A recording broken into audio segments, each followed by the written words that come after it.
Loving God and obeying His commandments. How are they related? Sixth Sunday of the Easter, 17 May 2020. Today's Gospel passage, John chapter 14, verses from 15 to 21, is part of Jesus' farewell discourse. On the one hand, Jesus prepares himself to face the passion and crucifixion. On the other hand, he is deeply worried about his apostles. During the farewell speech, he consoles them and cautions them, strengthens them and encourages them. He assures them of the arrival of the Holy Spirit, the Counselor, to guide them, to protect them. He pleads with them that they remain united because he is well aware that the apostles were arguing several times who the greatest among them was.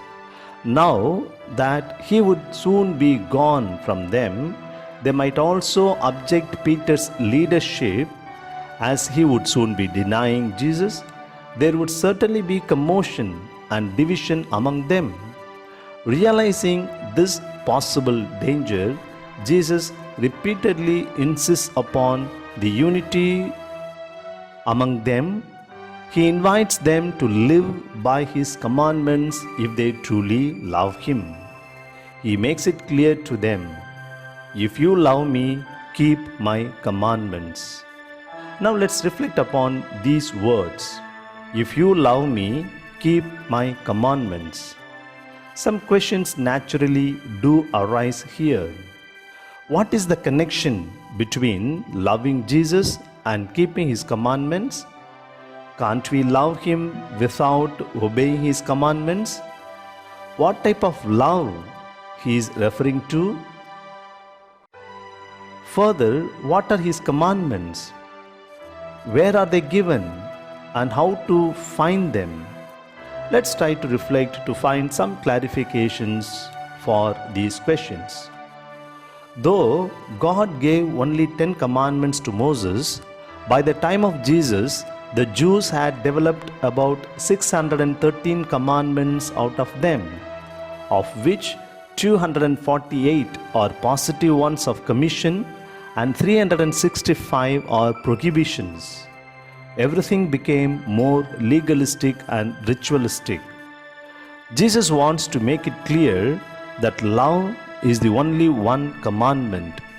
In His opinion, all our sinful acts are the results of the denial of genuine love in some form or the other. Therefore, in a way, there can be only one sin in the world. Perhaps this sin with a capital S. That is the denial of genuine love.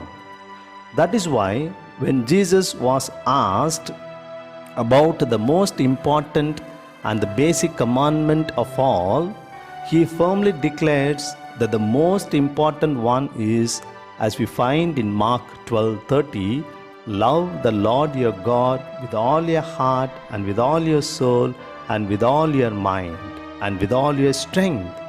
The second is this: love your neighbor as yourself. There is no commandment greater than this. Now, it is interesting to note that when they asked Jesus for only one greatest commandment, Jesus mentions about the second one also, because for Him, love for God and love for neighbors are two parts of the same commandment, so to say. Jesus not only makes love as the foundation of all the laws and commandments, but He brings love for God and love for neighbors to the same platform. Of course, in the Old Testament also, we find both these commandments of loving God and loving neighbor, but given at two different places. About love for God, we see in the book of Deuteronomy 6:5, and about love for neighbor, we find in the book of Leviticus 19:18. But Jesus brings them to the equal footing. When He speaks of love for God, He cannot but speak of love for neighbors because both are like two sides of the same coin, we can say. Only love for God without love for neighbors will be a sort of empty love, because unless we are able to see God in human beings who are in the image, like, our love for God will be in the air. It will be blank.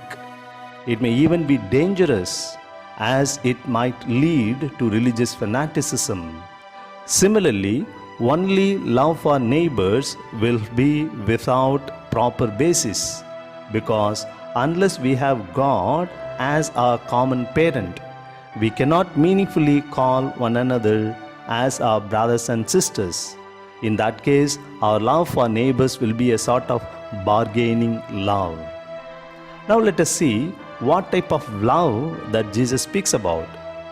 Jesus says in John 13:34, "This is my commandment, love one another as I have loved you." Sure, certainly we all love, because without love, life is not possible. We love someone or the other. At least we love some pet animals or a few things in our lives. Though we are called to love people and use things, it is sad nowadays to see that we often do the other way about, loving things and using people. So, we all love, it's true, but do we love as Jesus has loved us? Very often, our love is not genuine. We often love for our selfish reasons or with some ulterior motive. But Jesus' love is different, at least in two ways. One, it is unconditional, without any expectation. But our love is always conditional, expecting something or the other in return. But it's alright to expect something in return as long as we are humans. There will always be some expectations. But the second difference is more crucial. And the second difference is, we can see in Jesus' love the distinction between loving and liking.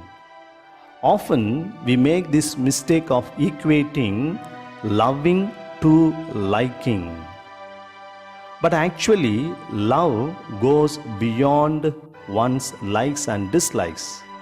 It's easier for us to love someone when we like him or her. But when we don't like someone for some reason or the other, it becomes very difficult, even impossible, to love him or her.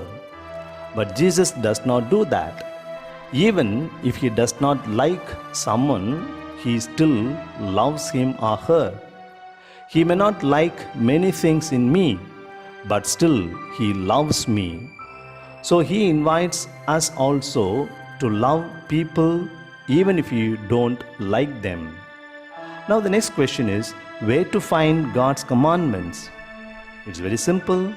Let's go deep within ourselves, and sure enough, we can hear the voice of God over there. Generally, it is referred to as conscience. In Jeremiah 31:33, we find God tells the Israelites, "I will put my law within them, and I will write it on their hearts." We need not go here and there in search of God's commandments. God has made it very, very easy for us. Had He kept His laws and commandments on the top of a mountain somewhere, only those who can climb over there can have the access to them. Or had God kept the laws somewhere at the bottom of the ocean, only those who can dive into it can have the access to them.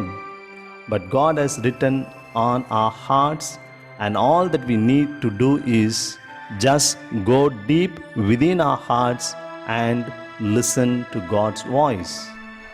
Immanuel Kant, a great philosopher of the modern times, says, "Two things fill me with great admiration and wonder: the starry heavens up above and the moral law within me." The universe, with billions of galaxies and billions and trillions of stars in it, is very meticulously planned out and finely tuned. It is indeed a great marvel beyond our imagination. Similarly, the moral law within us, distinction between right and wrong, good and bad. Now, who gave this distinction? He wonders. What is right and wrong may differ from place to place or time to time, but that there is a difference between something right and something wrong is always there in everyone, in every society, at all the times. So he wonders who is the author of such distinction. Further, there's a deep desire and longing within us to do what is good and right. We always find some justification for all our actions, even though we know that something is wrong and bad and it should not be done, but still we find some justification in doing that.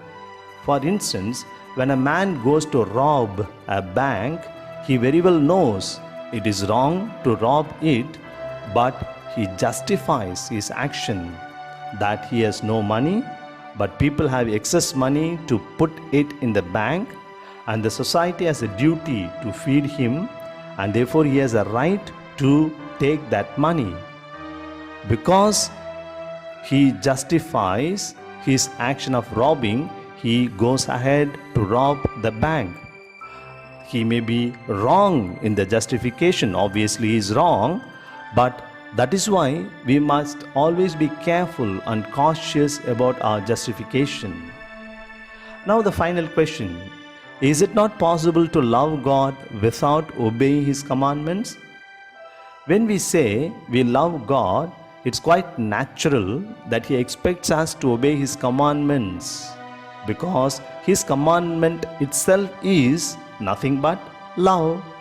Moreover, there is no meaning for my love if I don't keep up His words. It's like a child when it is excited, it goes and hugs its mother, kisses her on both the cheeks and tells her, "Mummy, I love you so much. You are the only mummy and all the others are dummy in the world." Then probably, most probably, the mother will reply, "Yes, you say all these things, but you don't obey when I tell you something." Now what does it imply? The mother expects that if the child's love for her is true and genuine, the child must obey her words, because the mother tells everything that is actually good for the child. Similarly, since God is our loving Father and Mother, it's quite natural that He also expects that we obey His words if our love for Him is true and genuine.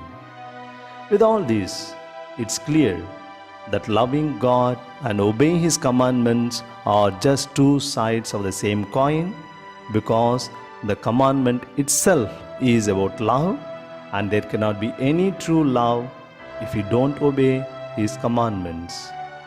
Let us think about it today.